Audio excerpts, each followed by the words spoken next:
geral, depois entramos, né, num passeio geral, né, do formato do regimento interno, dos seus assuntos principais, e agora a gente vai afunilando e vamos entrar efetivamente nas etapas do processo legislativo. Alguma dúvida até aqui?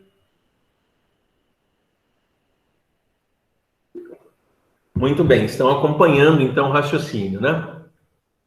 Vamos lá, primeira coisa que eu quero chamar a atenção de vocês. Nós temos que fazer um recorte, pessoal. Nós temos que ter um divisor de águas. Qual é esse divisor de águas, Raul? É o momento do protocolo da propositura. O que é protocolo da propositura? É o momento em que aquele projeto de lei, de resolução, aquela propositura, ela vai ser o quê? Levada até a sede da Câmara Municipal, no local apropriado, e vai ali ser, então, protocolada, né? Vai ser ali carimbado, vai ser ali registrado e vai se iniciar o processo legislativo. Então, este é o momento que divide duas fases, duas etapas, vamos assim dizer, né? Fases. Depois eu vou usar esse termo para aquelas que ocorrem, né, na etapa externa. Mas a primeira etapa interna é essa que ocorre antes do momento do protocolo. Ela é realizada, pessoal, dentro dos gabinetes, né? Sentido amplo, dos gabinetes do propositor, seja ele o chefe do executivo ou o vereador. Essa também é a chamada fase da elaboração legislativa.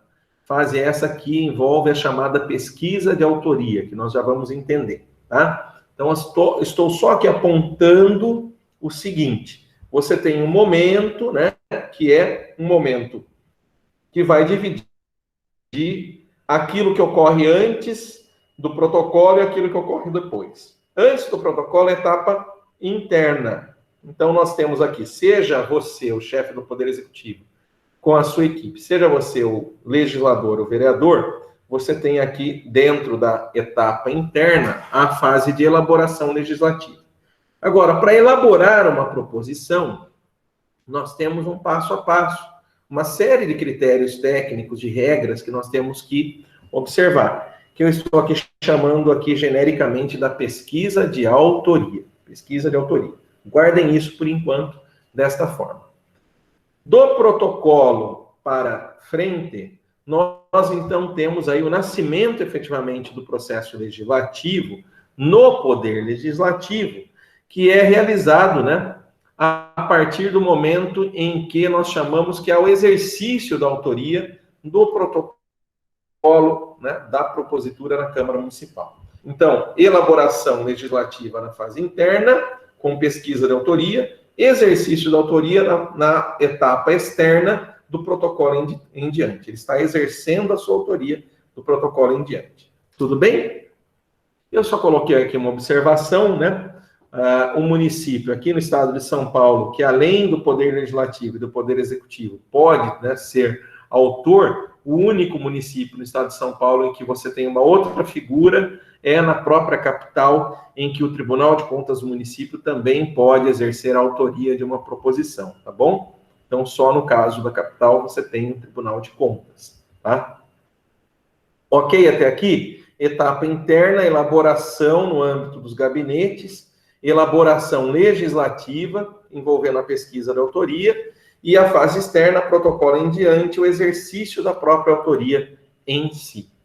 Tá bom? Olhamos a primeira imagem aqui. Tem um protocolo daqui em diante externo, daqui para trás, né, do protocolo, nós temos a etapa interna. Agora, olhando daqui para frente, protocolo em diante, a etapa externa se divide em fases. Primeiro, né, fase da propositura, esse momento em que é protocolado, proposto. Segundo momento, recebimento pelo presidente da Câmara. Você é o vereador e protocolou. Eu sou o presidente da Câmara. Protocolou lá no protocolo, veio até mim. Em tese, né, obviamente eu estou simplificando, o presidente da Câmara, à luz do regimento interno, ele vai olhar e falar assim, projeto de lei do Leonardo Rodrigues. Está aqui, ó, projeto de lei do Leonardo, do vereador Leonardo. Esse projeto aqui, ele é constitucional? Esse projeto aqui, ele está descumprindo uma lei? esse projeto aqui, ele está bem redigido, tem lógica? Esse projeto aqui, ele está, né, conforme o regimento interno? Veja, em tese, os nossos regimentos internos, nesse momento de recebimento, conferem ao nosso presidente da Câmara Municipal uma atribuição, uma prerrogativa, uma competência de ser aquilo que eu chamo do regulador do processo legislativo municipal. Então, se ele quiser, o presidente da Câmara, ao analisar que a propositura da Ana Paula, né, a vereadora Ana Paula, ou do vereador Leonardo Rodrigues, não está conforme a Constituição, não está conforme a lei, não está conforme o regimento interno, ou está muito mal escrita, tal, em tese o presidente da Câmara pode se negar a receber e devolver isso, né, ao propositor. Ele nega seguimento à propositura. Então, existe aí, pessoal, olha só, é a primeira vez que alguém deve estar dizendo isso para vocês, tá? Eu tenho quase certeza disso. Lá no direito constitucional, quando nos falam muito brevemente sobre o processo legislativo, dizem assim, olha, o controle de constitucionalidade, ele pode ser exercido a posteriori, depois que a lei existe, ou a priori, ou seja, no processo de formação da lei. Quando ele é feito no processo de formação da lei, ele é feito, pessoal, pelo chefe do Poder Executivo, na fase de sanção ou veto.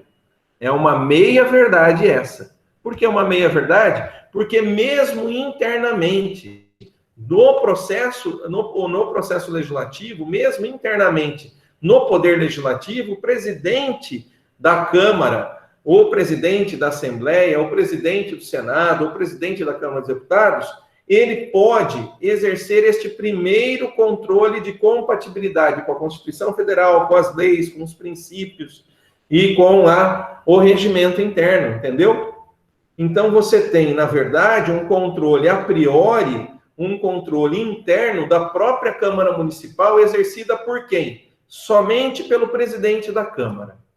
Tudo bem? Guarde isso, tá, pessoal? O presidente da Câmara, ele tem este papel de ser o condutor do processo legislativo municipal. E aí, então, se abre aquilo que eu chamo de incidente de inadmissibilidade, né?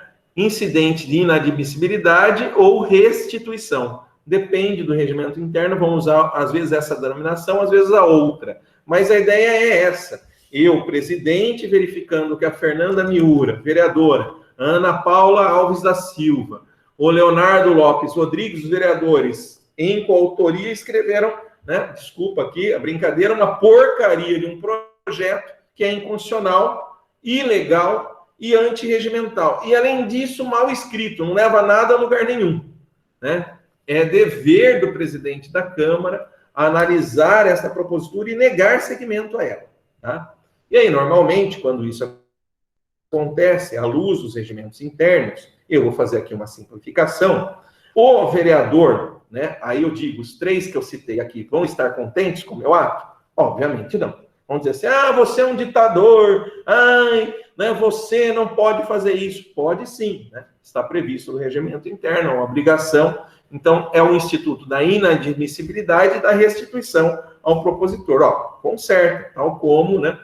Pessoal, é como no Poder Judiciário, né? Em certa medida, a emenda inicial, em que o juiz vela, né, pela formação do processo judicial. Da mesma forma, o presidente da Câmara, olha só, da mesma forma que um juiz, sendo imparcial, deve velar também por esta regularidade, pelo devido processo legislativo, tá? Aí eu te pergunto, pessoal, na sua opinião, no seu sentir, de tudo isso que eu estou te contando, você acha que isso é muito exercido pelos chefes de poder legislativo, pelos presidentes da Câmara? Você acha? O que você acha? Se a sua resposta aí, pensando, foi negativa, isso não é muito utilizado, você está com a razão, tá? Realmente, o presidente da Câmara Municipal, na prática, pouco exerce este poder, este dever, que na verdade é um poder-dever, né, de declarar inadmissível e restituir uma propositura desse tipo. tá, pessoal? Então, pouco ele exerce. Por quê? Porque isso é antipático. Isso soa antipático.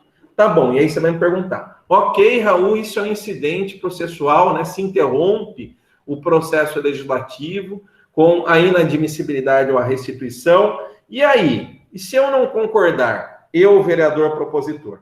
Normalmente, o regimento interno diz que deste ato do presidente que nega o seguimento, pessoal, você, o vereador, vereadora propositora, poderá recorrer. Recorrer a quem? A Comissão de Justiça e Redação. Ok? Ou recorrer ao plenário. Ou recorrer primeiro à Comissão de Justiça e Redação, que se concordar com o presidente,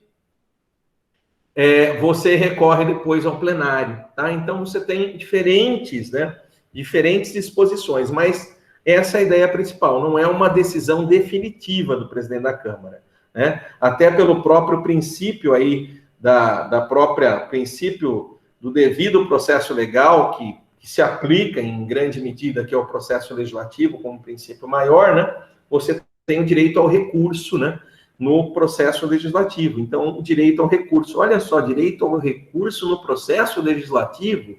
Nunca ouvi falar disso, Raul. Pois é, direito ao recurso no processo legislativo. Você tem uma decisão, né, do presidente da Câmara que está obstando o seguimento à sua propositura. Você, então, recorre à instância superior para a análise dessa questão de constitucionalidade, legalidade, ou seja, de juridicidade. Quem é a instância superior? A comissão, né, que é colegiada, a Comissão Permanente de Justiça e Redação.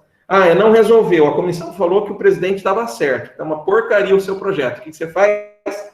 À luz de alguns regimentos, segundo recurso para o plenário. O plenário decidiu, meu amigo, né, pode fazer outra coisa que, né, não tem mais outro caminho, tá bom? Então, o primeiro incidente é de inadmissibilidade ou restituição. Muito bem, mas não ocorreu a inadmissibilidade. O presidente da Câmara, Raul, verificou que o projeto de lei da Fernanda, da Ana Paula e do Leonardo, dos 3 vereadores que eu estou vendo aqui no chat agora, os nomes, está perfeito, lindo, sabe? Perfeito, bem escrito, etc. O que eu vou fazer? Não vou negar tramitação. Vou distribuir. Distribuir para quem, Raul? Ora, para as comissões parlamentares. Aquele órgão colegiado que primeiro analisa a juridicidade. Se essa propositura dos 3 vereadores aqui está, né, causando impacto financeiro, despesa pública, também distribui certamente para a Comissão Parlamentar de Finanças e Orçamento. E como eles estão disciplinando um assunto qualquer outro que é afeto a uma comissão parlamentar técnica, temática específica, eu direciono para aquela lá também. Percebeu? Então, você tem aí a distribuição às comissões parlamentares. Aí, então, o processo vai para a fase seguinte, que é justamente a fase em que essas comissões parlamentares, no exercício de suas atribuições, vão emitir os pareceres das comissões parlamentares. Então emitem parecer? Sim, emitem a opinião delas, né? E aí, neste momento, se novamente, né? Ou novamente não, se por acaso, né? A sua proposição for considerada pela Comissão de Justiça e Redação, Cidadania, Constitucionalidade, Legalidade, chame como quiser, juridicidade, né? Pode chamar do jeito que quiser, mas essa comissão primeira que vai analisar a juridicidade, se essa comissão entender, olha, né, esta propositura tem esses problemas, não vamos seguir à frente. Você tem um segundo incidente aí, que é o incidente do parecer contrário, do parecer prévio, né, um parecer contrário da Comissão de Justiça, e aí não vai, né, para votação na próxima fase, né, do processo, não vai para a votação a propositura em si, mas sim o parecer da Comissão de Justiça e Redação. E se o parecer da Comissão de Justiça e Redação, que está opinando pela inconstitucionalidade, o não seguimento daquele projeto de lei, for acolhido pelo plenário, morreu a propositura, ok? Não vai continuar nas próximas fases. Por isso que é um outro incidente, tá? Por isso que é um outro incidente. Aí, a comissão, então, ela vai emitir um parecer favorável, e aí, se o parecer dessa primeira comissão de juridicidade for favorável, o projeto de lei vai caminhar para as próximas fases, ou o contrário, se ela emitir um parecer contrário à constitucionalidade, à juridicidade da propositura, não vai este projeto de lei para as próximas fases. O que vai para a votação em plenário é o próprio parecer da Comissão de Justiça e Redação. Entenderam? Mas vamos lá, voltando, retirando de lado esse incidente do parecer contrário da Comissão de Juridicidade ou de Justiça e Redação e a votação prévia, ou seja, ao contrário, a Comissão de Justiça e Redação, de Juridicidade, entendeu que o projeto de lei da Fernanda, da Ana Paula e do Leonardo está constitucional, perfeito, legal, regimentalmente bem calçado, elaborado. O que faz? Né? E reencaminha, né, para o presidente, que por sua vez faz a inclusão em ordem do dia. A próxima fase é a inclusão em ordem do dia. Eu não coloquei aqui tão detalhado, porque na verdade, né, é o presidente, como eu disse, o condutor, né, o motor desse processo legislativo. É ele responsável pelo chamado impulso oficial de fase a fase, né? Então, sai das comissões com os pareceres aí favoráveis, né, por exemplo, e voltam para o presidente então inclui na ordem do dia.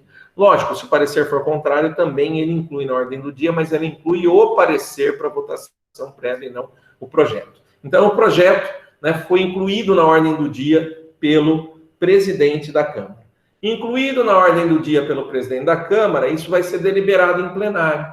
Então, é o momento em que o propositor vai até, né, a tribuna, vai defender o seu projeto, né, os colegas vão eventualmente se manifestar contrários, favoráveis e tal, e aí, então, se abre efetivamente, na fase 7, a votação.